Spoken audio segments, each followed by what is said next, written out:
রাজগঞ্জের video প্রশান্ত বর্মন তাকে suspend করা হয়নি, তাকে অপসারণ করা হয়েছে। ভালো করে নোট করুন, খুব ইন্টারেস্টিং পয়েন্ট। আমরা যে বিষয় নিয়ে আজকে সরাসরি কথা বলেছিলাম, প্রাক্তন পুলিশকর্তা, রাজ্য পুলিশের সর্বোচ্চ পর্যায়ে কাজ করেছেন নজরুল ইসলাম আইপিএস অফিসার। আমি তাঁর সঙ্গে সরাসরি আজকে কথা বলেছিলাম এই বিষয় নিয়ে, যে মানুষটা সম্বন্ধে রাজগঞ্জের ভিডিও প্রশান্ত বর্মনকে তার সম্বন্ধে সরাসরি রাজ্য সরকারের তরফ থেকে রাজ্য পুলিশের ড্রাফটিংয়ের ওপর আইনজীবী আদালতে গিয়ে বলছেন যে মূল অভিযুক্ত, মূল কালপ্রিট, দত্তাবাদের স্বর্ণ ব্যবসায়ী স্বপন কামিল্লাকে খুন করার ব্যাপারে মূল কালপ্রিট হচ্ছেন এই ভিডিও রাজগঞ্জে। সেই ভিডিওকে আবার পুলিশ অ্যারেস্ট করছে না, আর সেই ভিডিও শেষ পর্যন্ত বহাল তবিয়তে কাজ করেছেন, সুপ্রিম কোর্ট পর্যন্ত চলে গেছেন এসএলপি ফাইল করতে, যদিও সেটা শেষ পর্যন্ত রিজেক্টেড হয়েছে 23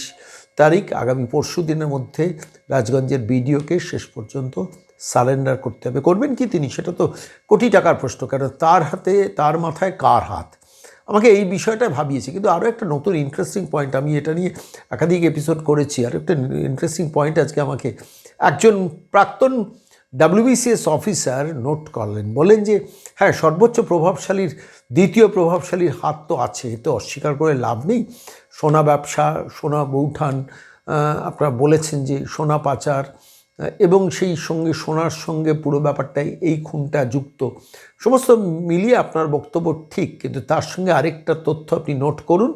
2017 সালে WBCS পরীক্ষায় সাদা খাতা জমা দেওয়ার অভিযোগেও অভিযুক্ত এই রাজগঞ্জের ভিডিও।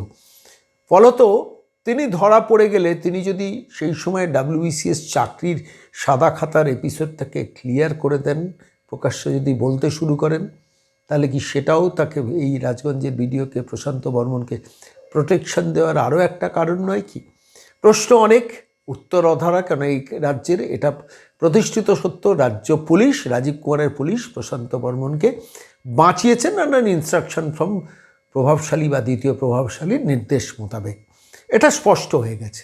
আমি সরাসরি এই বিষয়টা নিয়ে প্রশ্ন করেছিলাম প্রাক্তন পুলিশকর্তা নজরুল ইসলামকে। আজকে আমি তাঁর বক্তব্যটা শোনাব। স্যার নমস্কার, সন্ময় বলছি।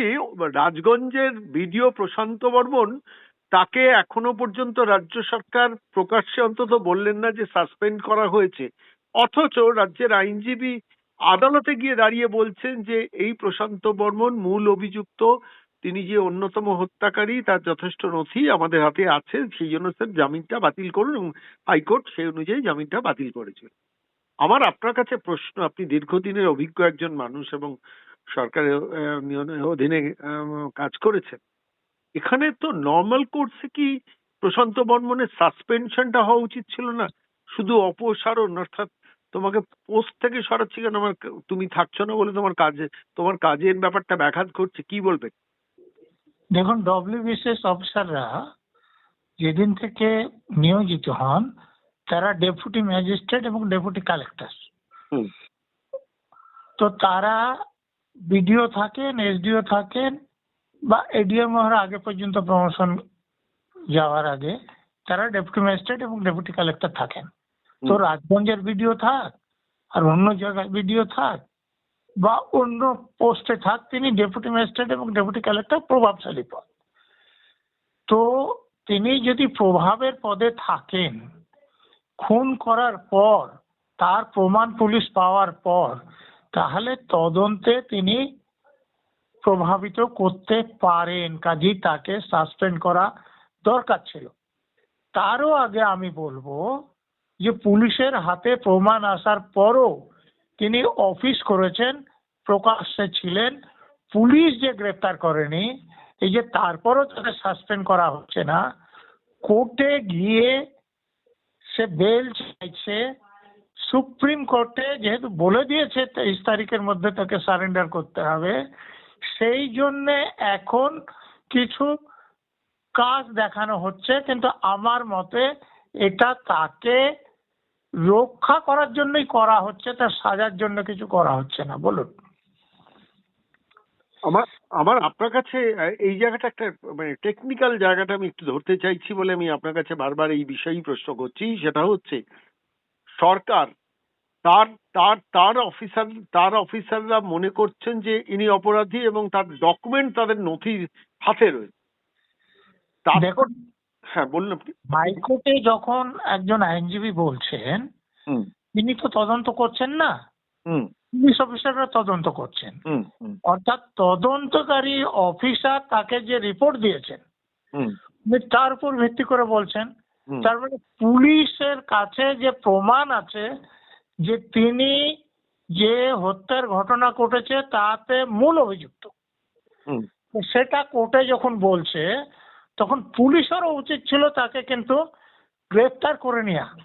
কারণ গ্রেফতার করতে তাদের কোনো আপত্তি ছিল না। হুম হুম যে গ্রেফতার তাকে করা হয়নি, তারপরে কোর্টে বলা হচ্ছে এবং এখনো পর্যন্ত তাকে সাসপেন্ড করা হয়নি।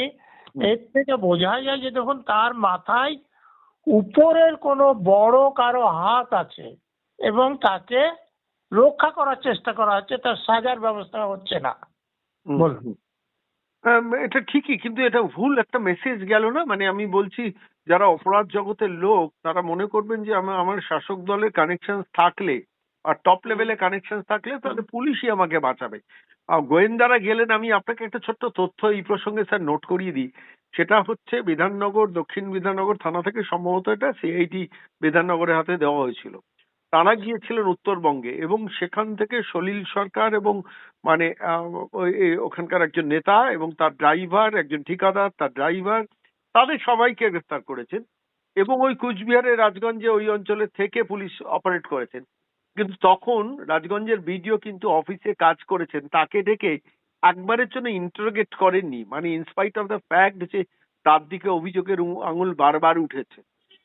তো সেইখান থেকেও তো পরিষ্কার হয়ে যাচ্ছে যে পুলিশ ইজ প্রোটেক্টিং, মানে Bengal police has protected the Rajganj BDO. আমাদের পুলিশের লোকেরা, হুম, আপনি তো আজকে আশা কর্মীদের বিরুদ্ধে পুলিশের ভূমিকা দেখলেন, ঠিক ঠিক ঠিক।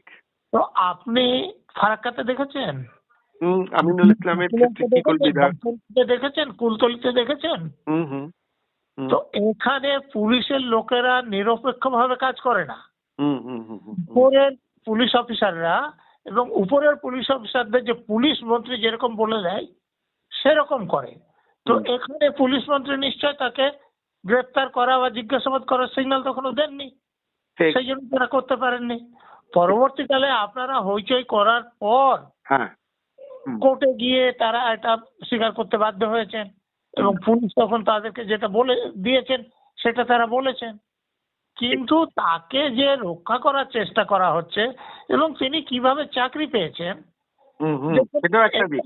হুম, হাইকোর্টে মামলা হয়েছে, হাইকোর্টে মামলার তো নিষ্পত্তি হচ্ছে না, আর পাবলিক সার্ভিসও বলছে না যে তার রিক্রুটমেন্ট ঠিক আছে, কিন্তু তিনি চাকরি করে যাচ্ছেন।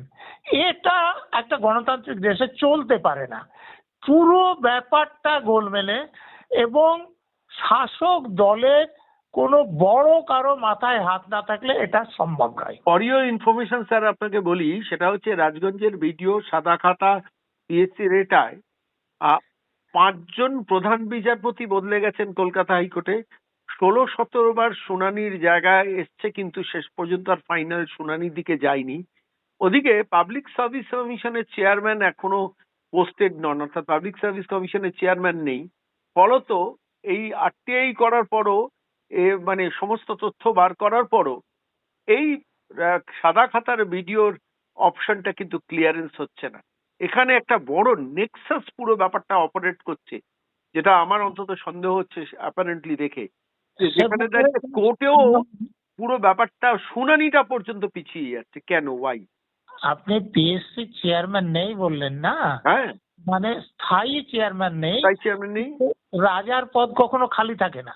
হুম অতএব কেউ দেখুন যে চেয়ারম্যানের দায়িত্বে আছে হুম এবং হুম, কাজ করছেন, কিন্তু তিনি এই কাজটা করছেন না। ঠিক।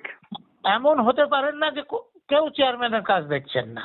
হুম বা হাইকোর্টেও যখন কোনো প্রধান বিচারপতি ট্রান্সফার হন বা অবসর নেন, কোনো একজন অন্তত অ্যাক্টিং চিফ জাস্টিস থাকেন। কোনো জায়গাতেই এরকম কোনো অজুহাত চলেন না যে লোক নেই। হুম আসলে যে কোনো কারণে কারো অঙ্গুলি হেলনে এটা সম্পর্কে সিদ্ধান্ত নেওয়া হচ্ছে না, যেটা খুব তাড়াতাড়ি নেওয়া উচিত ছিল। বলুন।